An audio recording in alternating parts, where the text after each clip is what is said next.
নমস্কার বন্ধুরা, plant care চ্যানেলে স্বাগত। আর আমি আপনাদের সাথে বিপ্লব। অক্টোবর মাস শেষ হতে চলেছে। এই সময় কিন্তু গোলাপ গাছ প্রুনিংয়ের জন্য আদর্শ সময়। কেন আদর্শ সময়?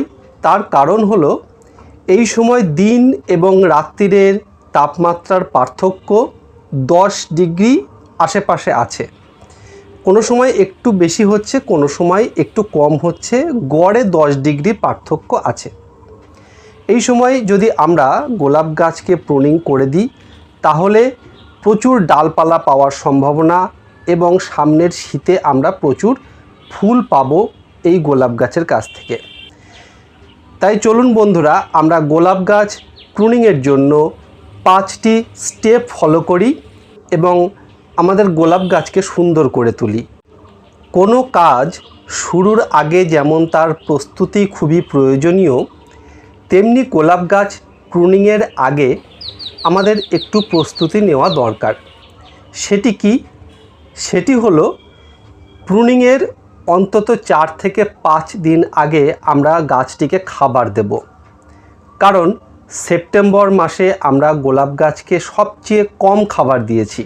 এখন গোলাপ গাছকে খাবার দিতে হবে যাতে প্রুনিং করলে খুব দ্রুত ডালপালা ছাড়তে পারে। সেজন্য কি করব? টবের উপর থেকে পুরনো মাটি 1 থেকে 1.5 ইঞ্চি পরিমাণ আমরা গর্ত করে সরিয়ে ফেলব।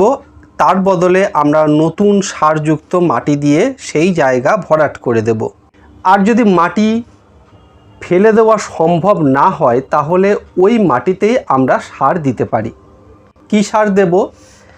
ডিএপি। একটি 10 ইঞ্চি টবের জন্য 20 থেকে 25 দানা ডিএপি দেব, 1/2 চামচ সিঙ্গেল সুপার ফসফেট, আর 1 মুঠো নিমখোল, 2 মুঠো ভার্মি কম্পোস্ট এবং 1 চামচ শিংকুচি। এই সারগুলি আমরা সুন্দর করে টবের মাটির উপরে ছড়িয়ে দিয়ে ভালো করে মাটিটি খুঁচে মাটির সঙ্গে ভালো করে মিশিয়ে দেব। এইভাবে সার প্রয়োগ করার 4 থেকে 5 দিন পরে আমরা গাছটিকে প্রুনিং করব। প্রুনিংয়ের প্রথম স্টেপ সার প্রয়োগ। সার প্রয়োগের 5 দিন পর আমরা চলে এসেছি দ্বিতীয় স্টেপে। এই স্টেপে আমরা কি করব? একটি সুন্দর কাটারি নেব। কাটারিটি অবশ্যই ভালো ধারালো হতে হবে এবং কোনো রকম জীবাণু যাতে কাটারিতে লেগে না থাকে তা কাটারিটি আমাদেরকে সুন্দরভাবে স্টেরাইল করে নিতে হবে। কি দিয়ে স্টেরাইল করব?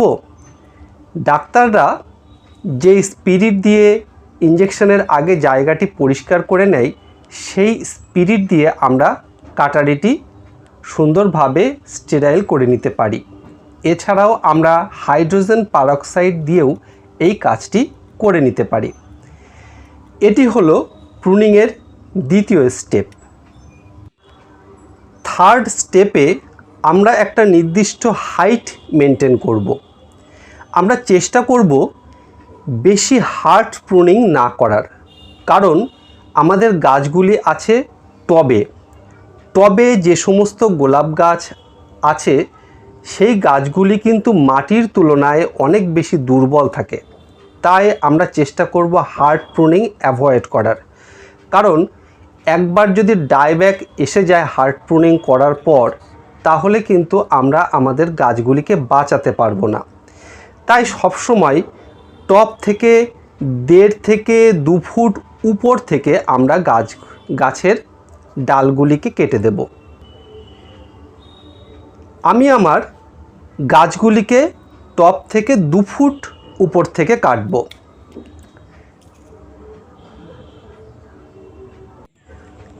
আপনারা চাইলে আরও নিচ থেকে কাটতে পারেন।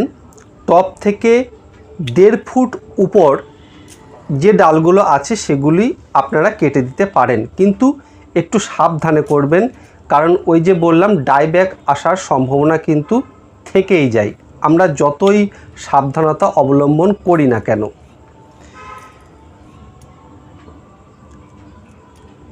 নির্দিষ্ট হাইট মেনটেন করে আমরা একে একে সব ডালগুলিকে এইভাবে ছেটে দেব।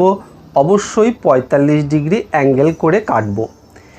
কয়েকদিন আগেই এই সম্বন্ধে একটি ভিডিও পাবলিশ করেছিলাম, সেখানে দেখিয়েছিলাম কেন আমরা গোলাপের ডালগুলিকে 45 ডিগ্রি অ্যাঙ্গেল করে কাটি।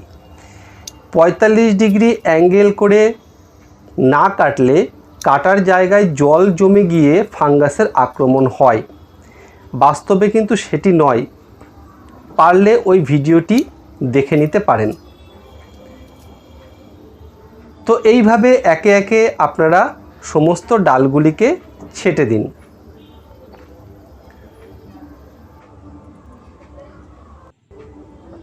টপ থেকে 1.5 ফুট অথবা 2 ফুট উপরের সমস্ত ডালগুলিকে কেটে দেওয়ার পর আমাদের চতুর্থ স্টেপ ফলো করতে হবে।